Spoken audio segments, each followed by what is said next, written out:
नमस्कार भैया एवं बहनों। हमने अपनी पिछली ऑनलाइन क्लास में इस कहानी का जो दूसरा भाग था, नादान दोस्त कहानी, दूसरे भाग को हमने पढ़ा था। आज उससे आगे जो अंतिम भाग है, तीसरा भाग, आज उसे हम आज पढ़ेंगे। तो देखिए, 4 बजे यकायक श्यामा की नींद खुली। यकायक, यकायक का अर्थ होता है अचानक। तो 4 बजे श्यामा की नींद खुली अचानक। किवाड़ खुले हुए थे, अर्थात दरवाजे खुले हुए थे।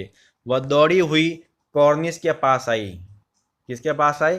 कॉर्निस के पास, जो हमने पढ़ा था, ये दीवार के ऊपर जो आगे बढ़ा हुआ जो भाग था वो कॉर्निस।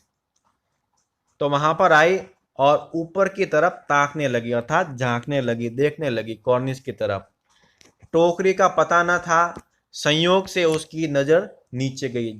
जो कॉर्निस पर टोकरी थी वो टोकरी उसे वहां पर नहीं दिखी, और संयोग से, दुर्भाग्यवश, उसकी जो नजर थी वो नीचे जमीन की तरफ गई। और वह उल्टे पांव दौड़ती हुई कमरे में जाकर जोर से बोली, भैया, अंडे तो नीचे पड़े हैं, बच्चे उड़ गए। ऐसा श्यामा ने कहा अंदर जाकर के भैया से। देखिए, इसमें एक ये आया वाक्य, उल्टे पांव दौड़ना। उल्टे पांव दौड़ना, यहाँ पर एक मुहावरे का प्रयोग हुआ है, अर्थात देखते ही दौड़ पड़ना। जैसे श्यामा ने जो घटना देखी और देखते ही वो दौड़ पड़ी, अर्थात उल्टे पांव दौड़ना। तो श्यामा ने क्या घटना देखी कि वो देखा कि जो अंडे थे वो नीचे पड़े हुए थे, और तुरंत वहां जैसे देखा तो दौड़ करके जो कमरे में चली गई और जा करके अपने भैया से कहा कि 2 अंडे जो है नीचे पड़े हैं और बच्चे उड़ गए हैं, ऐसा कहा। फिर देखिए, केशव घबराकर उठा और दौड़ा हुआ बाहर आया। तो क्या देखता है कि तीनों जो अंडे थे वो नीचे टूट पड़े हैं। अंडे नीचे गिरने के कारण टूट गए हैं। उनसे कोई चूने जैसी कोई चीज बाहर निकल आई है। चूने की तरह कोई चीज थी, सफेद सफेद, वो चीज निकल करके बाहर आ गई है। और जो पानी की प्याली थी वो भी एक तरफ से टूटी हुई है, अर्थात जो उन्होंने पानी की व्यवस्था की थी प्याली में, जो प्याली में पानी डाला था वो भी, प्याली भी नीचे जो गिरी है और वो भी टूटी हुई है, एक तरफ से उसका भाग टूटा हुआ है। फिर देखिए आगे, केशव अर्थात उसके चेहरे का रंग उड़ गया, अर्थात घबरा गया। केशव जो था वो घबरा गया। ये यहाँ पर भी एक प्रकार से मुहावरे का प्रयुक्त हुआ है, चेहरे का रंग उड़ जाना, अर्थात घबरा जाना। केशव जो था यहाँ पर घबरा गया और सहमी हुई आंखों से जमीन की तरफ देखने लगा नीचे की ओर। तो श्यामा ने पूछा, बच्चे कहाँ उड़ गए भैया? श्यामा ने पूछा, बच्चे कहाँ उड़ गए भैया? केशव ने करुणा भरे स्वर में कहा, अंडे तो फूट गए। अंडे क्या हो गए? फूट गए। तो फिर श्यामा कहती हैं, तो बच्चे कहाँ गए? उसके मन में प्रश्न उठा कि बच्चे कहाँ गए। केशव मन ही मन सोचता है। फिर केशव कहता है कि तेरे सर में। बच्चे कहाँ गए? तेरे सर में गए। देखती नहीं, अंडों से उजला उजला पानी बाहर निकल आया है। वही तो 2-4 दिनों में बच्चे बन जाते, अर्थात ये जो पानी था, सफेद सफेद पानी, इसी पानी से बच्चे बनते हैं। ऐसा केशव ने श्यामा को समझाने का प्रयास किया। फिर देखिए आगे, माँ ने सोटी हाथ में लिए हुए पूछा। तब माँ भी जो थी बाहर आ गई। उसके हाथ में एक थी, सोटी थी, अर्थात जो कपड़े धोने के काम आती हैं, एक प्रकार से जिसे डंडा भी कह सकते हैं। तो माँ ने सोटी हाथ में लिए हुए पूछा, तुम दोनों वहां धूप में क्या कर रहे हो बाहर? जैसे ही देखा था उन्होंने, तो श्यामा ने कहा, अम्मा जी, चिड़िया के अंडे टूट पड़े हैं। श्यामा ने सीधा अम्मा जी से कह दिया कि चिड़िया के जो अंडे थे वो टूट पड़े हैं। फिर माँ ने आकर टूटे हुए अंडों को देखा और गुस्से से बोली, क्या बोली? तुम लोगों ने अंडों को छुआ होगा, अर्थात तुम लोगों ने अंडों को हाथ लगाया होगा, इस कारण से अंडे ये टूट गए हैं। अब श्यामा भी ज्यादा देर तक चुप रहने वाली नहीं थी। अब श्यामा को भैया पर जरा भी तरस नहीं आया था, सहानुभूति नहीं आई।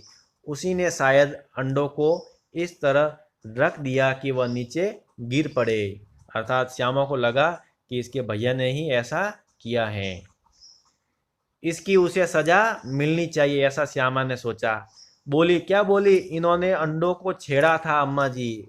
आखिर में जो जो श्यामा थी उसने अपनी अम्मा जी से कह दिया कि अम्मा जी इन्होंने अंडों को छेड़ा था, अर्थात अपने भाई के बारे में बात कही है कि अंडों को केशव ने छेड़ा था, उस कारण से ये उन्होंने सही नहीं रखे होंगे, उस कारण से अंडे नीचे गिर पड़े होंगे।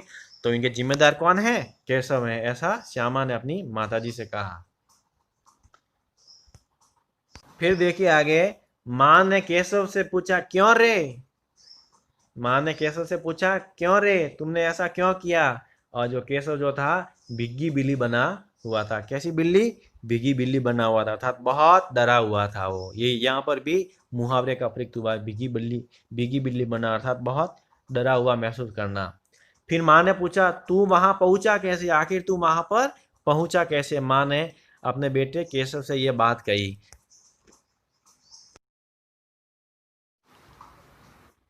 तो जब माँ ने पूछा कि भाई तुम वहां पहुंचे कैसे, तो इस प्रश्न का उत्तर अब कौन दे रही है? श्यामा दे रही है।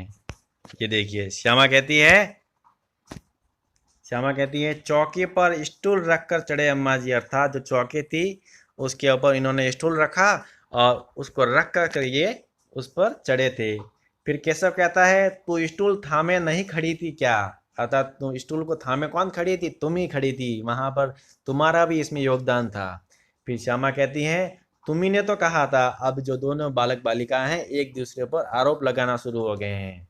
तो यहाँ पर भी लेखक की जो कहानीकार की जो कुशलता है उसको उसका न प्रकटीकरण हो रहा है कि उन्होंने किस प्रकार से बालक बालिकाओं के मनोवैज्ञानिक ढंग को प्रस्तुत किया है। फिर माँ कहती है तू इतना बड़ा हुआ, तुझे अभी तक मालूम नहीं, तुझे अभी तक इतना भी मालूम नहीं कि छूने से चिड़ियों के अंडे गंदे हो जाते हैं। फिर उसके बाद जो चिड़िया है फिर उन्हें नहीं सेती, अर्थात फिर चिड़िया उनका रख रखाव नहीं करती हैं। फिर फिर देखिए श्यामा क्या कहती है। श्यामा ने डरते डरते पूछा तो क्या चिड़िया ने अंडे गिरा दिए अम्मा जी? श्यामा भी डरी हुई थी और डरते हुए स्वर में उसने भी पूछा कि अम्मा जी क्या वास्तव में जो चिड़िया के अंडे हैं क्या वो चिड़िया ने गिरा दिए हैं? तो माँ कहती है और क्या करती, चिड़िया ने ही गिराए हैं ये। फिर देखिए केशव के सिर इसका पाप पड़ेगा। माताजी ने कहा, अम्मा जी ने कहा इसका पाप किसके सिर पर पड़ेगा? केशव के सिर पर, क्योंकि सारा यह काम किसका कराया था? ये सारा जो काम था ये केशव के कारण हुआ है, इसके लिए इसका पाप का भोगी कौन है? केशव ही है। हाय हाय तीन जाने ले ली दुष्ट ने, ऐसा केशव की माताजी ने कहा कि इस दुष्ट ने तीन जाने ले ली, अर्थात तीन लोगों को मार दिया। फिर देखिए केशव रोनी सूरत बनाकर बोला मैंने तो सिर्फ अंडों को गद्दी पर रख दिया था अम्मा जी, मैंने तो क्या किया था, सिर्फ अंडों को गद्दी पर रख दिया था, ऐसा केशव ने अपनी रोनी हुई सूरत अर्थात रोते हुए स्वर में कहा। तो जैसे ये करुण स्वर थे ये केशव के, तो माँ को हंसी आ गई, माँ हंसने लगी।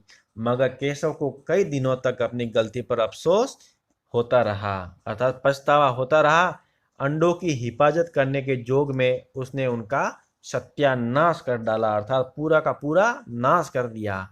इसे याद कर वह कभी कभी तो रो पड़ता है केशव, जब उसे बार बार जब ये प्रसंग याद आता है तब उसे आंखों में ग्लानि महसूस होती है और रो पड़ता है। फिर उसके बाद दोनों चिड़िया वहां फिर नहीं दिखाई दी, फिर आज के बाद कभी भी वहां पर दोनों जो चिड़ियाएं थी वो कभी भी नहीं दिखाई दी। तो ये देखिए ये केशव की माता जी हैं और श्यामा है और ये केशव है। तो यहाँ पर ये जो पानी की प्याली है और ये जो अंडे बिखरे हुए हैं, तो इस प्रकार से ये बच्चों की नादानी के कारण इन तीनों ने दोनों ने जो है उन तीनों बच्चों की जान ले ली, ऐसा माँ ने कहा। तो इस प्रकार से अपना ये आज जो है तीसरा भाग भी पूरा हुआ। और इस भाग से संबंधित भी कुछ प्रश्न हैं मैं आपको लिखाऊंगा और कुछ शब्दार्थ भी हैं, तो वे आप अपनी कॉपी में लिखेंगे।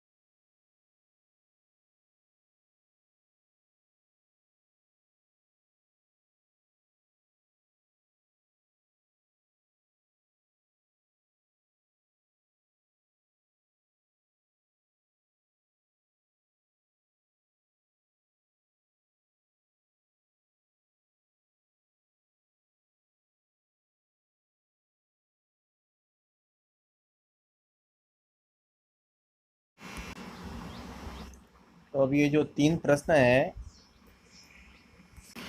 जिसमें पहला प्रश्न है, अंडों के बारे में केशव और श्यामा के मन में किस तरह के सवाल उठते थे? वे आपस में ही सवाल जवाब करके अपने दिल को तसल्ली क्यों दे दिया करते थे? और अगला प्रश्न है, केशव ने श्यामा से चिथड़े, टोकरी, दाना पानी मंगाकर कॉर्निस पर क्यों रखे थे? और जो तीसरा प्रश्न है, केशव और श्यामा ने चिड़िया के अंडों की रक्षा की या नादानी? तो इन तीनों प्रश्नों का उत्तर लिखना है।